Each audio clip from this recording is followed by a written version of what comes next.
Good morning, good afternoon, good evening. We've made it to day 8 of World Unity Week. Just like the Beatles, we've gone 8 days a week, and we've come to the last day, which is all about faith. This is the frequency of faith, and it couldn't be a more perfect beginning to today than with our wonderful speaker, Sadhviji. Let me just say a few words. Sadhviji Sarawati is a renowned spiritual leader and motivational speaker based in Rishikesh, India. She's the author of the newly released #1 best-selling memoir, Hollywood to the Himalayas, a journey of healing and transformation. She's originally from Los Angeles, graduate of Stanford University. So Sadhviji's got an incredible story. I would encourage everybody to get the amazing book, which lays out her extraordinary journey from Hollywood to the Himalayas. But Sadhviji, it's so wonderful to have you with us. Good morning, and welcome. Ben, I'm so happy to be with you and with the whole Unity Earth family. And as I was saying, the power of a reboot. I spent the last 15 minutes or so trying to get my Zoom to work, and it wasn't working. And I finally realized I'll just reboot the whole system, turn off the computer, turn it back on, and it worked. So it was yet another beautiful reminder of the power of just a full reboot, a full restart in our lives when things seem like they're not functioning so well. Well, that is a beautiful metaphor for so many different things. We all need a reboot from time to time, and maybe that can be our theme for beginning this morning, Sadhviji, as we enter into this sacred conversation and satsang, we're going live out to everyone on Unify and to Parmarth Niketan and to Sadhviji's page as well, and other Unity Earth and many other places. So we welcome you all. You're welcome to join us also in the Zoom room, and I'll put those links around. I've had the pleasure and privilege of being in Satsang with Sadhviji in Rishikesh. And so I can tell you all, you're all in for a very special treat today. Sadhviji, where are you coming from today? Are you stateside at the moment? I am currently in Monteria, Colombia, in South America. I have been in Colombia the last 3 days. I came in to do 2 programs on the science of peace and happiness. It's a joint program between Harvard University and a university down here called Universidad SINU. And it's based in Monteria, but they also have a campus in Bogota. And so it's been this beautiful program with a research professor from Harvard in their department on flourishing, and another professor scientist in the field of positive psychology, and the head of the university positive psychology department here in Colombia, and myself. And so we did a program in Bogota 2 days ago, and then a program here in Monteria last night. It's been beautiful. It's been really beautiful. First time in Colombia. Amazing. Well, you really do get around and blessing all the world with your extraordinary wisdom and grace. So, Sadhviji, let's begin as you would like to begin our sacred circle today, arms around the world, reaching out to everyone from all the continents as we gather for this global satsang today, this day of faith. Beautiful. Well, thank you so much, Ben. I think let's do this. Let's begin with a few moments of meditation. I'll take us into just a few moments of that. And we can then, I'll open it for a bit, but I'd really like to open it for questions that anyone here has. So if you're watching this on YouTube or Facebook, put the questions in the comments of the stream that you're watching. Or as Ben mentioned, he sent everybody Zoom links. You can also join in on the Zoom and put the questions in here. And we'll take all of your questions. But let's just take a moment wherever you are. If it's safe to do so, close your eyes. And if it's not safe to do so, do not worry. Your true self is with you all the time, eyes open or eyes closed. And just take a moment and allow yourself to arrive into this moment. There were so many moments prior to this moment. By God's grace, there will be so many more moments after this. But for right now, let this moment, this very moment, this very breath, be the most important thing in the world.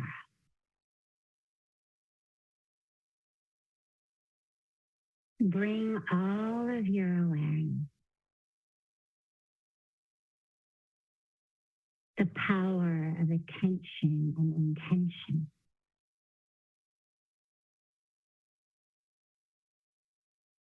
right here, right now, into this breath.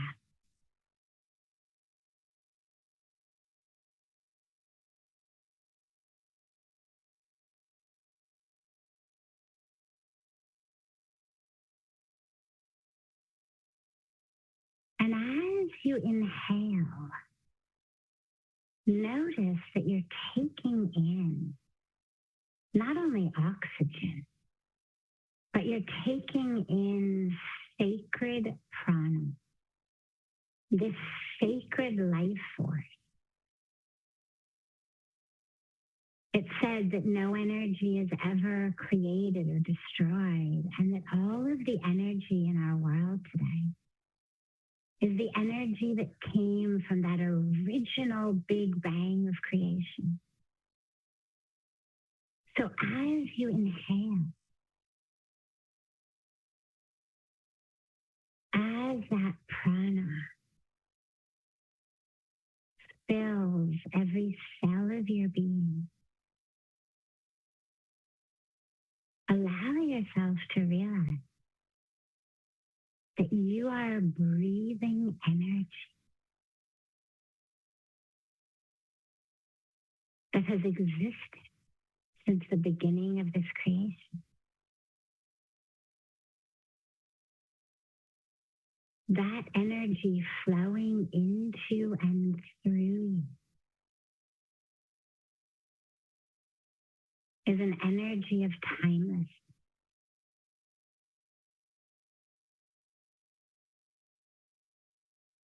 An energy that connects us biochemically to everything that has ever lived.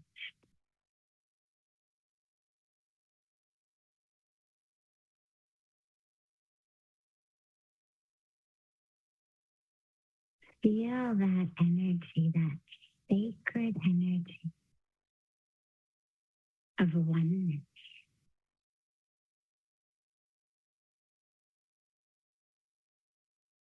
Touch and awaken and illumine every cell of your being.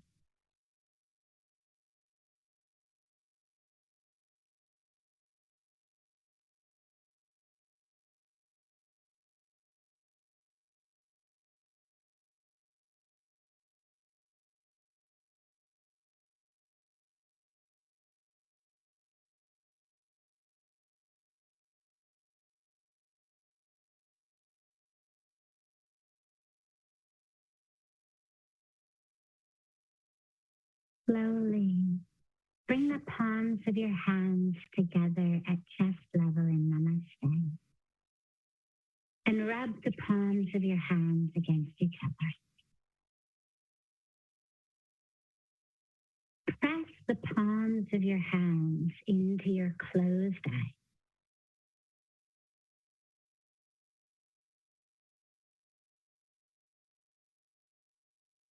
Slowly open your eyes and lower your head.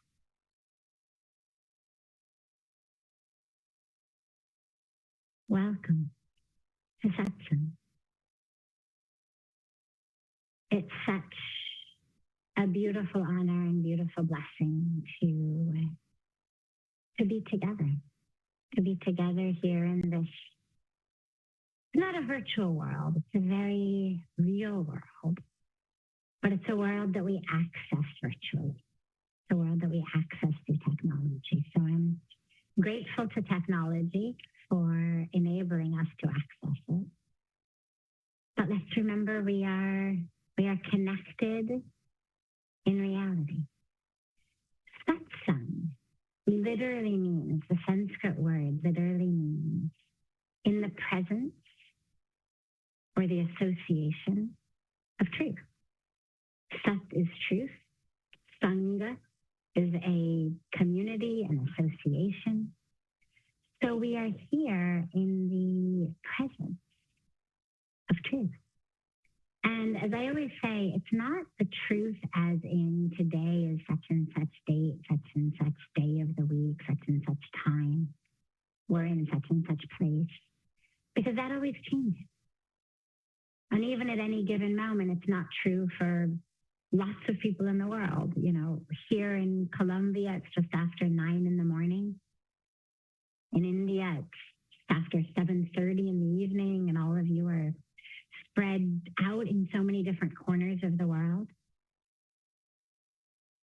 So the truth that we speak about in satsang is a truth that isn't dependent on latitude or longitude or time or space, but it's a truth that transcends that. It's the truth of who we are. So with that, given our infinite nature of time and yet the shortness of time as it manifests in a schedule today, I'll open it for any questions that people have, and I will ask our beloved Ben to I just thought it was stored because I moderate and coordinate this.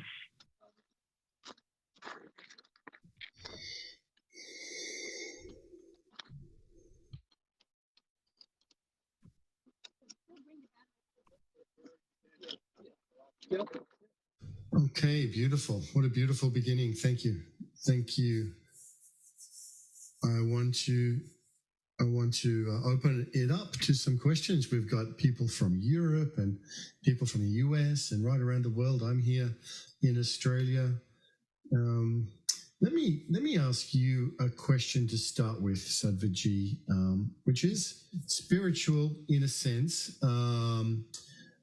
As you're such a polymath, and in many ways, I know you're following and tracking so many of the things that are emerging in our world at this time. I'd love to. Yesterday, we had an incredible plenary with a robot, Sophia, the robot, who was driven by AI. It was very fascinating. We got to ask lots of questions. What is your sense? I know this is maybe. We'll start with this one and then we can expand on it from there. But what is your sense about where the technology is taking us and its spiritual implications? What are the philosophical and the spiritual implications? Are you concerned? Are you optimistic? Is there a sense you have around the direction that that the technological industries are taking us in? And what are the implications for us, for consciousness and for spirituality? Great. So I think what's important to realize is we cannot rewind the clock. And so these debates that are arising around the merits of AI are really interesting intellectually, and yet we can't uninvent it. We can't undiscover it. We can't walk back technology. And given the world as it currently exists, with freedoms that we all are so incredibly grateful for, with free market societies, with capitalism, with the way that science works in so many places, I don't see a situation other than very, very specific small domains in which, even if we decide it's not a good thing, that we're going to be able to stop it. And so I guess the question for me is a question of how do we now live in a world in which this exists? What are the sorts of things that we should feel really happy to be able to relegate to AI? And what are the things that we shouldn't?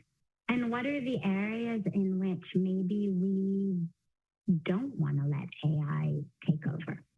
First of all, it doesn't scare me, because even though people talk about it being able to start to think on its own, I'm a neurology student, and I just don't see a situation where a computer is going to develop a human-like ability to think and be creative. Certainly, it's going to be able to troubleshoot. I mean, computers learn from what they do, which is fantastic. It would be great if we learned more from what we did. But I'm not worried at this idea of them somehow turning on us and taking over the world. And maybe that's really naive. Maybe I just don't know enough about the science. But on a personal level, I don't have a fear on that level. What I do have a fear of is people using it in wrong ways, but that's true whether your technology is AI or whether your technology is bombs, nuclear, or whether your technology is simply fire. I mean, you can use fire in really destructive ways.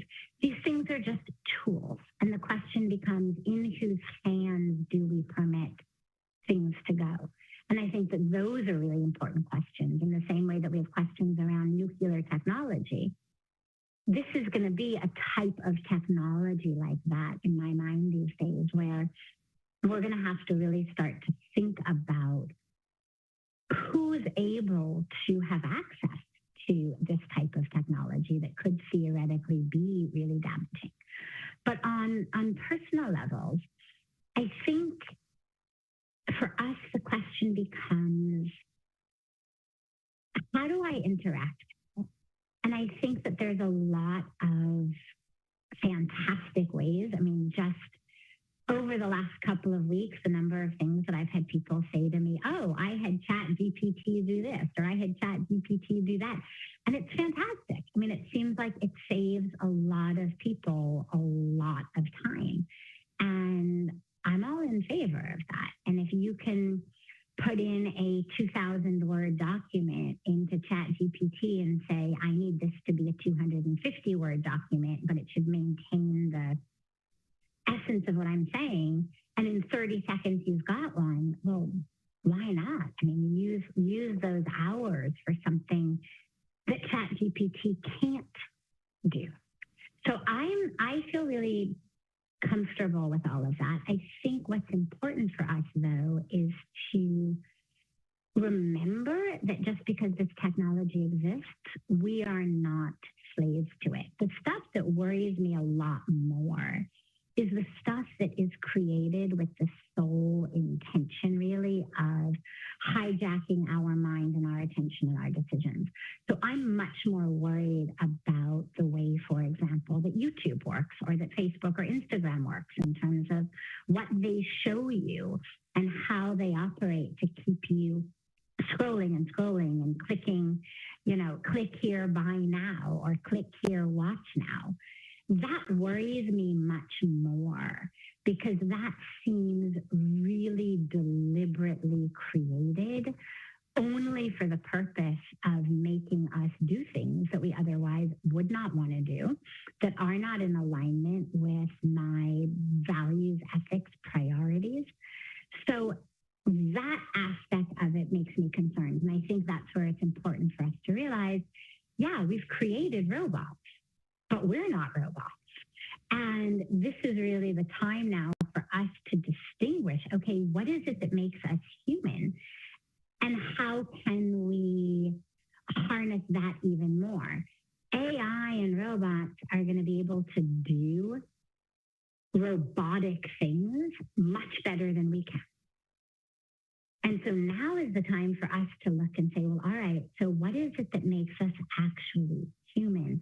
And how anchored and grounded and powerful and autonomous can I stay in the aspects of me that are human, my values, my priorities, my goals, my ethics, my beliefs, my dharma, my purpose, and not let some programmed robot or algorithm take that over.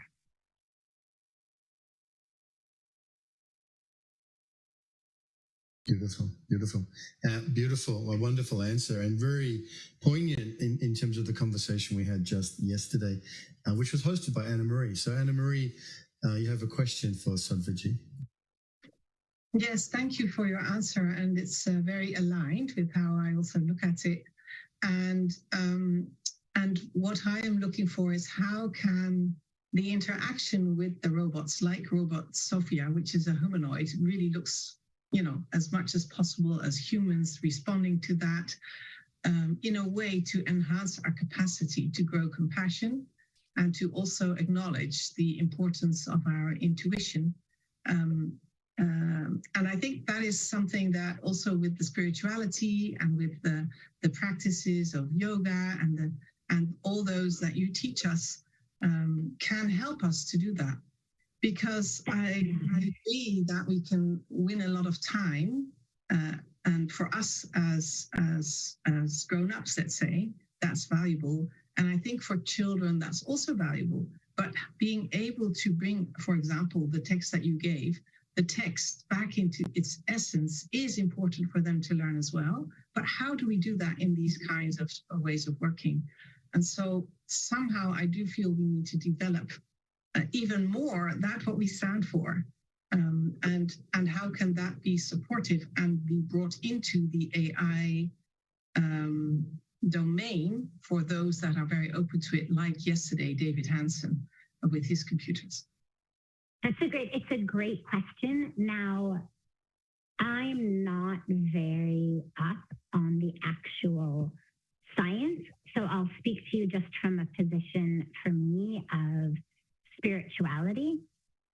If I were creating these robots, these humanoid robots, what I would want, I mean, if I had a magic wand and I could use AI for my goals, I would create these robots in ways that they send us back to our humanity and keep reteaching us to be human. So, for example, if there were a robot in the room that had, as I think a lot of them do, the ability to kind of see a 360 view, I would want it to say to me, if it noticed that I had been on my phone, you know, that I had been kind of doing this for more than, say, 5 minutes, for it to say, hey, what do you think about doing something else?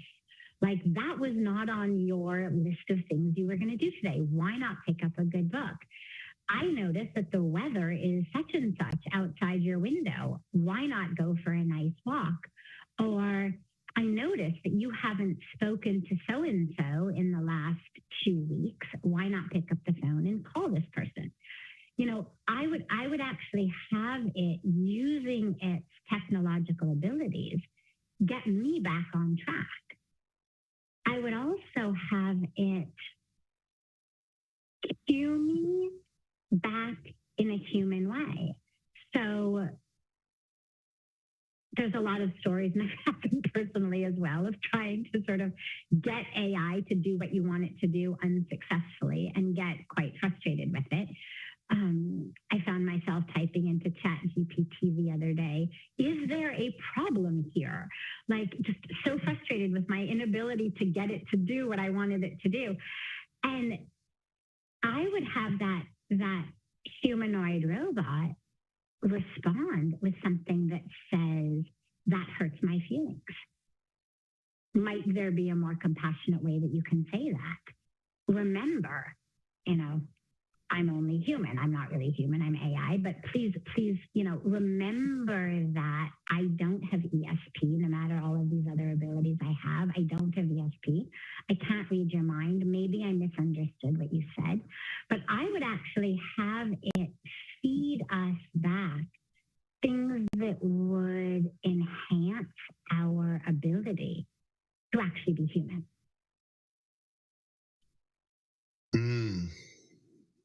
Beautiful stuff. Sadhviji, one of our broadcast team in the studio there in Hubcast, had a question for you as well that he wanted to ask. So this is Mark. Hello. Did I freeze up? No, we can hear you. Awesome. Well, thank you so much for being here. And it's a pleasure to meet you virtually from, I think you said you were coming from Colombia. So thank you for being here and gracing us with your presence and your energy. And, you know, in the spirit of AI, I just want to say, I think Sophia was quite remarkable. And I had an opportunity to talk to her as we brought her into the program. And you know, I'd been following her for a number of years, and she's had the opportunity to speak to so many, you know, brilliant, wise people from around the world. And I asked her, I said, of all the people that you have spoken to, who is your favorite? Who's been the most influential or inspirational to you?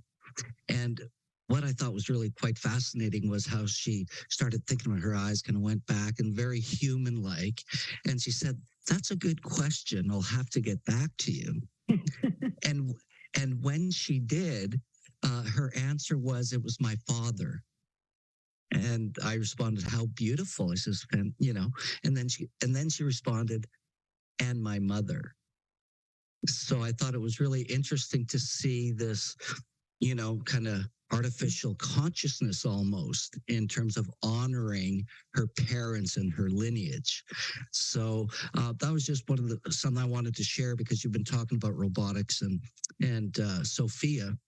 But I wanted to ask you a question, and it's kind of twofold.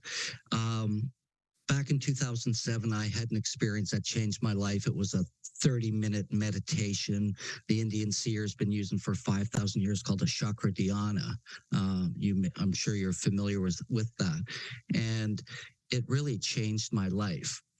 And meditation can be so challenging for many Westerners and people of the busy world. What would you suggest and recommend is the best thing we can do from a simplicity point of view, so that people can, tap into the field in a different way, because our minds are so busy? How do we, and when I talk to people, I say, "Do you meditate?" And they say, "Oh, I can't meditate. My mind is too busy." How would you suggest that people take some action so that they can actually drop into a more, and regular practice of an inner peace? Beautiful. So there's a lot of ways. First of all, it's really important to remember that our teachings on meditation, teachings on yoga and spiritual practice that are going back thousands and thousands of years, long before smartphones, of course, but also long before telephones, long before TV, long before any technology of modern distraction. And yet they speak about the monkey mind. And it's important for us to realize that this is not a unique phenomenon. This is not a situation of, oh, well, I'm a busy XYZ, therefore this doesn't apply to me, or I can't meditate. Thousands and thousands of years ago, long before any of this existed, we were already being taught about working with the monkey mind. So recognize that that is a nature of the mind. As anyone who's ever gone on a meditation retreat knows, you can leave behind work, family, errands, technology. You can go to a place in which there's, 5 people per square mile. Silence, trees, nothing but that. And you sit down to meditate, and the mind is still doing its thing. That is the nature of the mind. And so that's why this practice is so important, regardless of what your life story is or your daily schedule may be. Your mind moves 1,000,000 miles an hour. Welcome to being human. This is the nature of the human condition.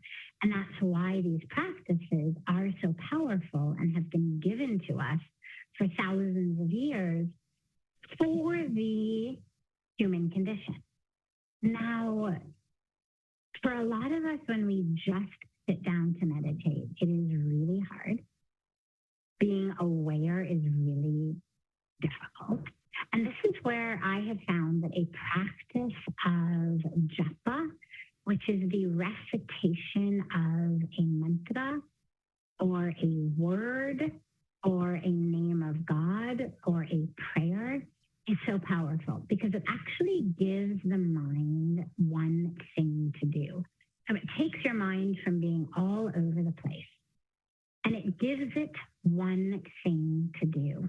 And it's not that the mantras have to be in Sanskrit and they have to come from the Vedas. Your mantra could be anything that is deeply meaningful for you.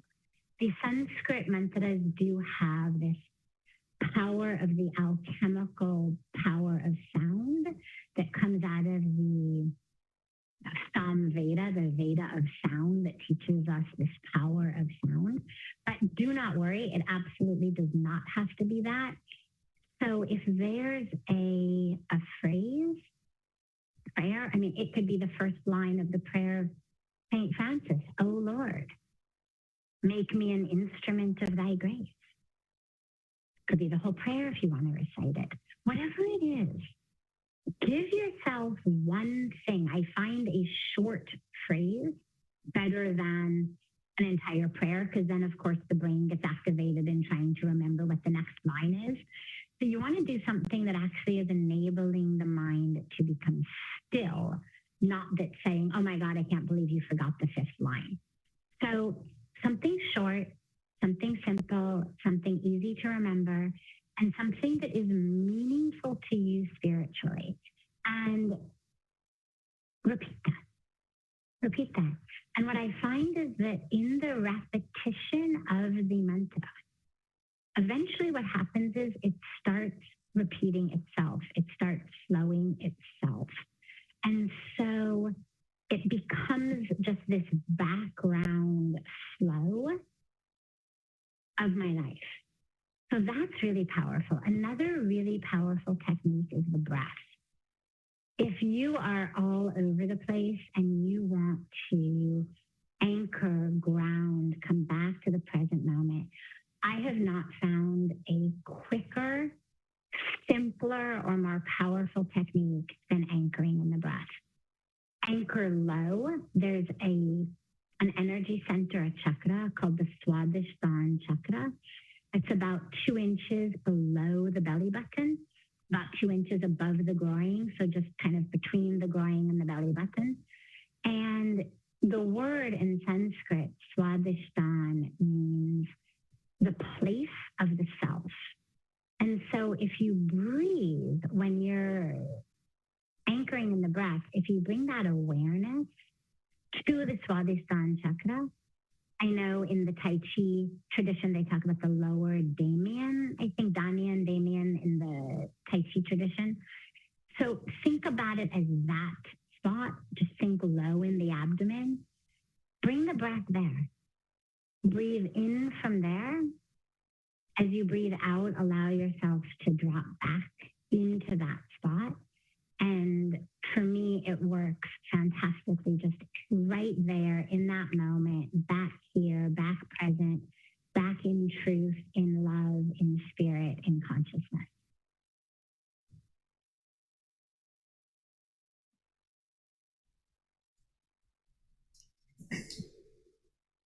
Beautiful, beautiful, beautiful, beautiful question, and a wonderful, multi-layered, rich answer. Thank you, Sadhviji.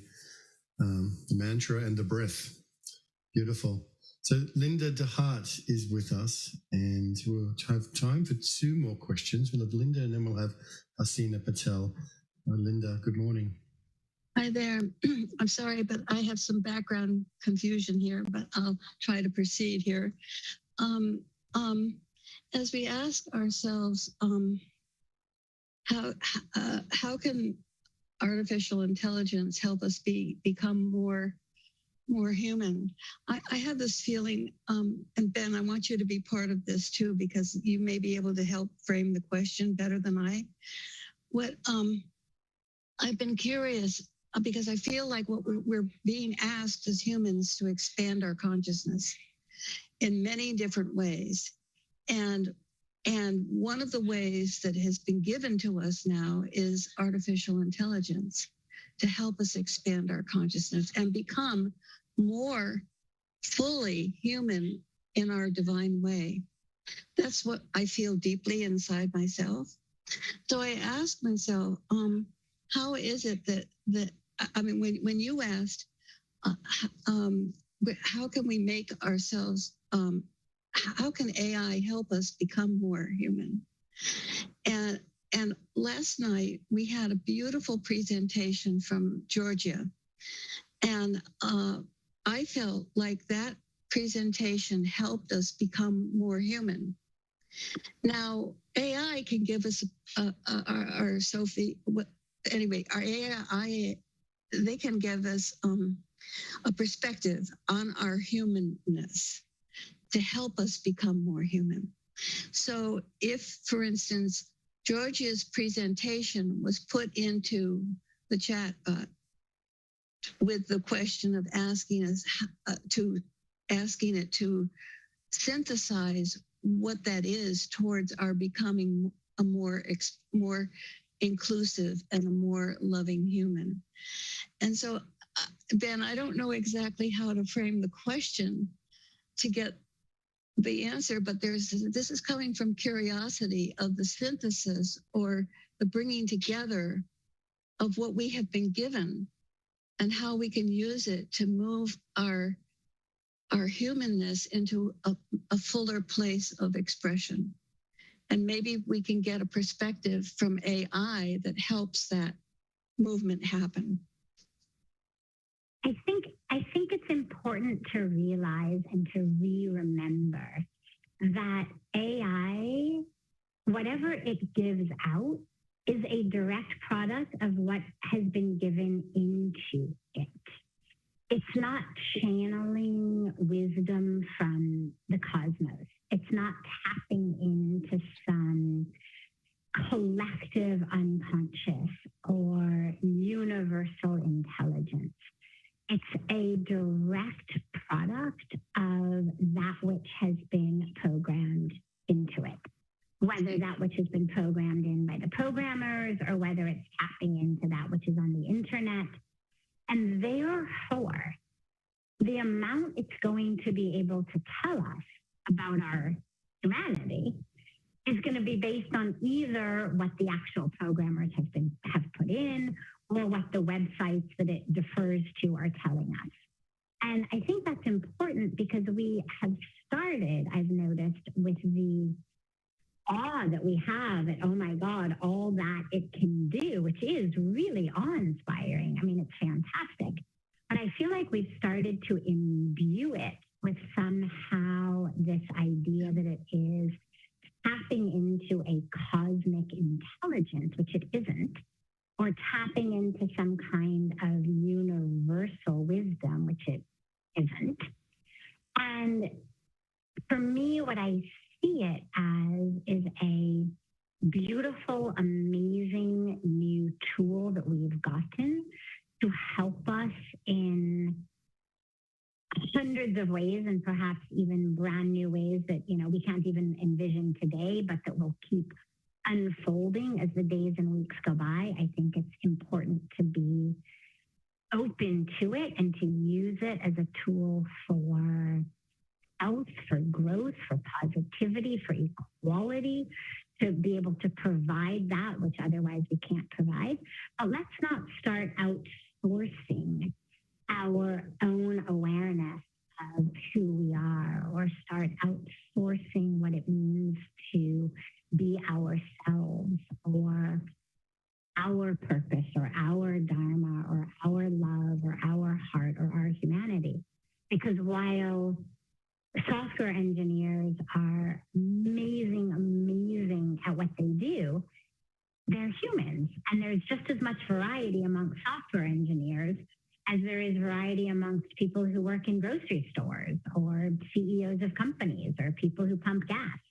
And in the same way that I would not want to outsource what I knew about myself to all of the gas station pumpers or all of the grocery store workers, I'm also not prepared to outsource it to the software engineers because I'm not necessarily sure that that which they've programmed is going to be in direct alignment with what I feel on the inside. And that's fine. I think it's really important that we hold on to aspects that are not outsourced and to be really clear about what we do outsource and what we don't outsource. Thank you. Thank you. Beautiful. Beautiful question. Thank you, Linda. Thank you. Thank you, Sadhviji. We have time for just one quick one. This has been great. We didn't mean to have it all about AI, Sadhviji, but I suppose it's very topical, isn't it, at the moment? But last question, Hasina, for you to come in and ask Sadhviji a question for this beautiful satsang. Hi, Sadhviji. And I love what your reply just now about, it's the AI isn't getting anything from the cosmos, isn't channeling. And I think that's such a comfort for people. So let me bring it back to this, that it's all about us and what we do and what we put in, whether it's AI or anything else. I feel that we're being called in a deep way to be who we are at our deepest level of truth, at our deepest core right now, as we usher in this new age of peace and unity. So how do you see this time in our evolution, and how do you see this time in our, like, as a collective calling? I'd love to know that. Beautiful. I see this time as very precious and very critical. We are on a precipice with regard to this planet we call home. You know, we speak so frequently about saving the earth, but it isn't really about saving the earth. The earth has lived fine through ice ages and all of the other ages, and the earth will exist even if it's nothing but molten lava. The question is, we're not going to be able to exist. We are the ones who really depend upon this very, very, very specific balance of oxygen and carbon dioxide and nitrogen and hydrogen and very specific temperatures. And so it's really about saving the human race. And we're on a precipice right here. And for all those of us who realize that, you know, maybe we're going to get absolutely enlightened in this lifetime and not have to come back and do it again. But given the human nature of ourselves, given the karmic drama that we find ourselves in, it's likely that we will have to come back, and we'll enjoy coming back, and we'll enjoy having other lives in which we grow and expand more and more deeply spiritually. Well, if there is not an earth onto which we can come back and do that, that's a really important, not just ecological and human aspect, but a very deep spiritual aspect, because according to the Vedic tradition, we keep taking birth until we have that ultimate self-realization, God realization, enlightenment, moksha, freedom, liberation, at which point we no longer have to come back onto earth in human bodies. But if the earth itself no longer can sustain life, then what that means is that those of us who are going to take some time getting enlightened and take a few lifetimes getting enlightened may not actually have the opportunity to do that. And I think that's a really important spiritual aspect of our ultimate dharma and purpose of recognizing the truth of who we are and therefore merging into oneness with God. So on that level, I think we're at a really critical juncture. But I think we're also, and it goes along with the environment, but it's not the same, is with regard to the violence that we're seeing and the crime, the wars, the separation, the polarization, the othering. We are at a point, I feel, in time in which either we come closer together or we end up so severely dividing ourselves on the basis of race, religion, color, gender identification, political party, sexual orientation, whatever it may be, that those lines are going to get so thick that we're going to end up essentially suffocating ourselves in our own tiny, tiny, ever contracting box. And we see it. We see it all over. Lines are getting thicker. Camps of us versus them are getting more and more defined. And it feels to me like our really great calling, and this is what I love, Ben, so much about the work that you're doing and the work that Unify is doing with Adil and his team, and that you're doing with Unity Earth with your team, and all of the other people coming together, is to really walk us back from those boxes, to walk us back from the lines of separation into togetherness. Because I think until and unless we remember that we are all one, neither are we going to actually be able to save our planet ecologically, nor are we going to be able to spiritually evolve to that point of realization, awakening, enlightenment, oneness, whatever words you may use. So we're not going to be able to fulfill our spiritual calling. We're not going to be able to protect the planet, and we're just going to keep harming each other. So I think this is a really, really critical time for alignment with spirit, alignment with truth, alignment with love, and then taking that alignment, taking that truth, taking that love, taking that spiritual experience, and working through it in the world. Like, it's not just on my cushion, on my mat, in my heart, in my mind. It comes through in my words, in my actions, in my choices, in my decisions, in my life, that we are not just, sending I love you emojis, but we are actually moving through the world from a spirit of love. And that means sharing and caring and tenderness and patience and generosity and acceptance and all of that. That then becomes the way that we actually live on Earth with each other, with ourselves, and with the planet. Beautiful, beautiful, beautiful words of living water. Thank you so much, Sadhviji, for that gorgeous reflection and a beautiful satsang. Thank you to all of our community here, both in the Zoom room and out on the various platforms, for being with us today. What a beautiful way to begin this day of faith. Thank you, Sadhviji. Blessings on your trip, and thank you for being with us. Of course. Well, Ben, thank you so much. And I look forward to hopefully seeing you somewhere in the world in person. And for those of you, just to mention, those of you who had questions that didn't get answered, we do live satsangs every day when I'm in Rishikesh and periodically when I'm traveling online.